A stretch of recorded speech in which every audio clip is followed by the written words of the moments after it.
Olá, queridos, graça e paz, sejam bem-vindos para mais um dia de clamor, mais um dia de intercessão, mais um dia em que nós estaremos buscando a face do Senhor, colocando diante de Deus a nossa vida, clamando pela manifestação sobrenatural do nosso Senhor, no nome de Jesus. Bom, antes de prosseguir, eu quero orar com você, colocar essa transmissão nas mãos do Senhor, pedir a Ele que nos traga luz, nos traga entendimento, nos traga discernimento, para que possamos caminhar segundo a vontade de Deus, tá bom? Se possível, feche os seus olhos, ligue o seu pensamento em Deus, vamos orar, vamos falar com Deus agora em nome de Jesus. Pai, em nome do Senhor Jesus, eu venho à Tua presença em oração neste momento, com todas as pessoas que estão conectadas conosco, e pedir ao Senhor que tome a frente dessa transmissão, que o Senhor conduza os nossos passos segundo o Teu querer e a Tua vontade. Nós te invocamos no nome de Jesus. Amém. Amém? Bom, irmãos, estamos na presença do Senhor, certamente, creio que Ele está atento às nossas orações e há de se manifestar de forma sobrenatural na nossa vida, tá bom?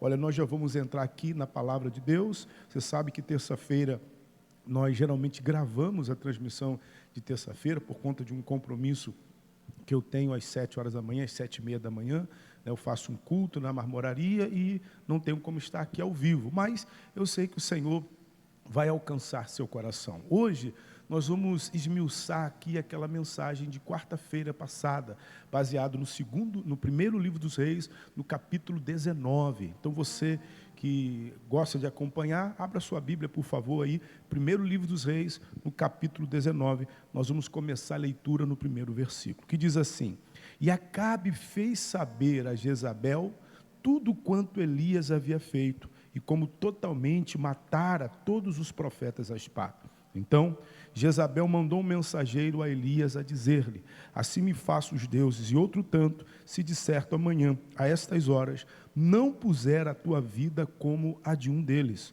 O que vendo ele, se levantou, e para escapar com vida se foi, e veio a Berseba, que é de Judá, e deixou ali o seu moço. E ele se foi ao deserto, caminho de um dia, e veio e se assentou debaixo de um zimbro, e pediu em seu ânimo a morte, e disse: Já basta, ó Senhor, toma agora a minha vida, pois não sou melhor do que os meus pais. Bom, até aqui está bom. Depois a gente prossegue, à medida que a gente for desenvolvendo aqui a mensagem, a gente prossegue aqui na leitura. Bom, esse texto, ele nos conta aqui o testemunho de Elias, que foi um grande profeta do Senhor. Como Elias foi um dos poucos do Antigo Testamento, na Antiga Aliança, que teve experiências tremendas com Deus. Deus se manifestou na vida dele e através da vida dele de forma sobrenatural. Como vocês sabem, o período de seca que Israel enfrentou naqueles dias, os 3 anos e meio, foi o período profetizado pelo próprio Elias. O povo de Israel, infelizmente, estava dividido, servindo a Deus e também servindo a Baal.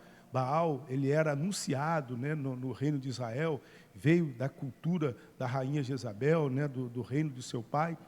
Ele era anunciado como o Deus da chuva.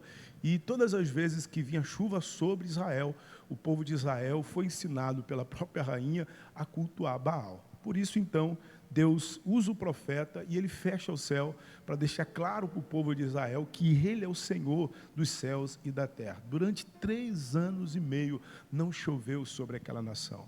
E a nação inteira começou a ter dificuldades. Sem chuva, toda a economia da nação foi afetada.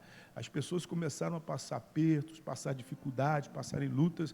Mas o Elias, que recebeu de Deus uma direção, estava sendo guardado e alimentado pelo Senhor. Deus dá a ele a direção para que fosse para o ribeiro de Querite e ficasse lá. E durante ali um período, Deus alimentou Elias. Ele bebia do ribeiro e Deus enviava corvos para alimentar o Elias. Quando o ribeiro secou, Deus deu a Elias uma nova direção. Deus mandou que ele fosse para Sarepta e lá ele tinha já preparado uma viúva para sustentá-lo. Interessante, e Deus não disse que iria preparar, mas que já estava pronto, já estava preparado. Quando Elias chegou em Sarepta, ele encontra essa viúva catando lenha, e ele pede água para a viúva, que prontamente, né, se dispôs a dar água a Elias. E ele não para por aí. Já era difícil, né, ceder água pela falta dela, por conta da falta de chuva, né? E Elias ainda insiste, dizendo: olha, agora você traga alguma coisa para eu comer. E aí a mulher diz: olha, homem de Deus, eu só tenho um pouquinho de farinha na panela, um pouquinho de azeite na botija, eu vim aqui catar lenha, porque eu vou fazer um bolo pequeno para mim e para o meu filho, para nós comermos, então morrer, porque não vai ter mais nada para comer. E ele diz: faça como você falou, mas faça um para mim primeiro.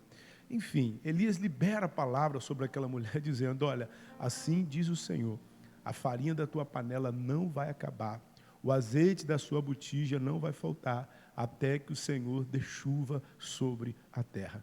Aquela mulher creu nas palavras de Elias, ela, seu filho Elias, comeram durante dias. Deus multiplicou a farinha, multiplicou o azeite, como a palavra de Deus diz. Depois disso, ele recebe uma nova direção para ir ao Carmelo, para ali mostrar ao povo, né, de Deus, que só Deus é o Deus vivo e digno de adoração. E ele propõe um desafio aos profetas de Baal. Os profetas de Baal ofereceriam um sacrifício a Baal e clamaria a Baal, e ele ofereceria um sacrifício ao Senhor e clamaria ao Senhor. Elias propôs, e o Deus que respondesse com fogo, esse seria o Deus digno de adoração. Ele até cobra do povo, dizendo: até quando vocês vão cochear entre dois pensamentos? Se o Senhor é Deus, seguiu. Se é Baal, então sirva Baal. Enfim, o povo concordou com o desafio. No Monte Carmelo, os profetas de Baal prepararam o altar, ofereceram o sacrifício, se retalharam, clamaram, não houve resposta. Elias consertou o altar do Senhor, ofereceu ali a oferta, colocou água no altar e clamou, dizendo: Senhor, responda-me, porque conforme a tua palavra fiz todas essas coisas. E a Bíblia diz que fogo do céu desceu e consumiu o holocausto. Irmãos, diante dos olhos de todos que lá estavam, e aqueles que lá estavam se encurvaram diante do Senhor e começaram a declarar e a gritar: só o Senhor é Deus, só o Senhor é Deus. Esse era o propósito. O propósito foi alcançado. Elias viu a glória de Deus. Depois disso ele ora, e Deus envia chuva. Depois de 3 anos e meio, a chuva veio sobre aquela nação, mudando toda a realidade econômica daquela nação. Este homem viveu inúmeras experiências com Deus. E aí, depois de tudo isso, ele recebe uma ameaça da rainha Jezabel, dizendo que iria tirar a vida dele. E ele, então, por conta disso, a Bíblia diz que ele foge para o deserto, deixa o moço dele em um determinado lugar e se isola completamente. O que me parece aqui, que Elias havia esquecido de tudo que Deus havia feito na vida dele e tudo que Deus havia feito através da vida dele, a forma como Deus havia se manifestado, de forma sobrenatural. Por diversas vezes Deus fez maravilhas na vida dele e através da vida dele. Queridos, há muitas pessoas, assim como Elias, estão esquecendo do que Deus já falou, estão esquecendo do que Deus já fez, das manifestações do Senhor na vida delas, estão esquecendo de tudo que Deus tem manifestado. Quantas vezes Deus já falou com você, quantas vezes Deus já se manifestou na sua vida, quantas situações Deus já te livrou. E aí basta surgir uma situação complicada, uma situação difícil, para fazer com que a pessoa se desespere, para fazer com que a pessoa fique completamente tomada por aquela situação e começa a fugir ou a pensar em desistir. Olha, Elias, ele vai para o deserto, como muitas pessoas de Deus que estão vivendo um tempo difícil, um tempo de batalha, também estão se isolando.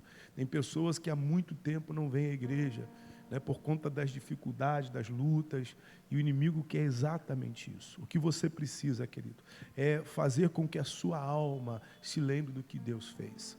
Né, lá em Lamentações de Jeremias, ele diz: quero trazer à memória o que me dá esperança. Faça isso. Comece a lembrar do que Deus já fez.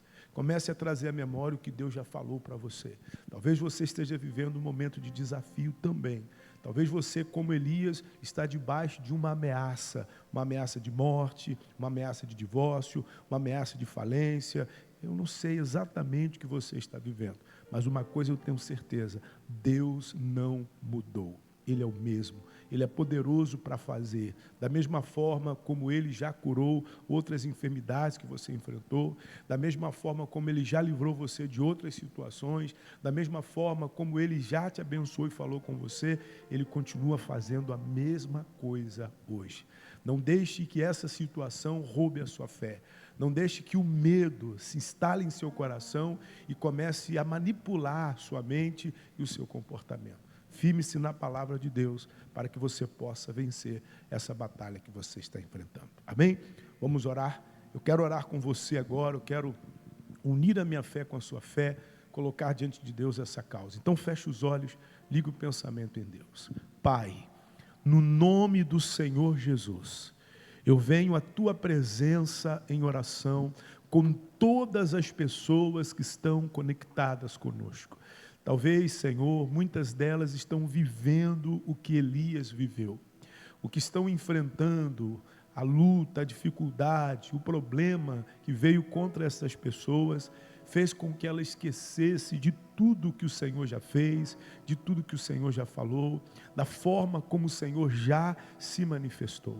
Pai, eu peço em nome do Senhor Jesus, estenda as tuas mãos sobre este teu filho, sobre essa tua filha, ajuda, Espírito Santo, esta pessoa a trazer à memória o que dá esperança, renova as forças dele, renova as forças dela, Senhor, vivifica o coração desta pessoa e joga por terra tudo que não provém do Senhor, tudo, meu Deus, que veio contra ele, que veio contra ela, esteja causando de alguma forma, Senhor, este medo, esta preocupação, joga por terra. Eu peço em nome de Jesus que o Senhor manifeste a tua glória, a tua presença neste lar, nesta casa, nesta família. Pai, eu vou usar o poder e a autoridade do nome de Jesus para ministrar a bênção do Senhor sobre todas essas pessoas. Confirma as minhas palavras, Senhor. E eu falo em nome de Jesus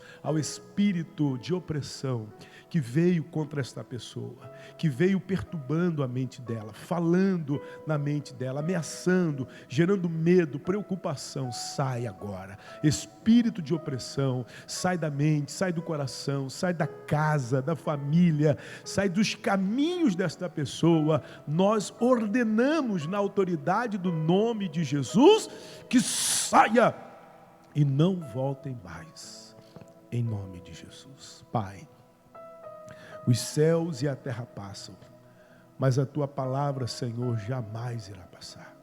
Por isso eu oro em nome do Senhor Jesus, pedindo a manifestação da tua presença, Senhor, em nome de Jesus. Pai, eu coloco nas tuas mãos a causa de cada pessoa. Eu oro apresentando cada pedido de oração, postado no chat, postado no grupo de intercessão, entregue no Senhor na igreja. Eu apresento a vida destas pessoas e eu peço a intervenção, a manifestação do Senhor. Em o nome do Senhor Jesus, nós entregamos a Ti. E na certeza de que o Senhor nos ouviu, nós agradecemos. Obrigado. Em nome de Jesus. Amém. Muito bem, com certeza nós estamos na presença de Deus e agora precisamos continuar crendo, firmes na promessa dEle, na palavra dEle, porque Deus não falha. Olha, traga a memória, amém? Aquilo que te dá esperança. Comece a lembrar daquilo que Deus já fez na sua vida, tá bom? Eu fico por aqui, amanhã, às 7 horas, nós estaremos ao vivo, compartilhando com você a palavra de Deus. Lembrando que amanhã, quarta-feira, nós teremos reuniões às 9, às 15, às 18 e às 19h30. Estaremos aqui guerreando, combatendo pela nossa casa, pela nossa família, tá bom? Um forte abraço, queridos. Deus abençoe todos vocês e até amanhã, se Deus quiser.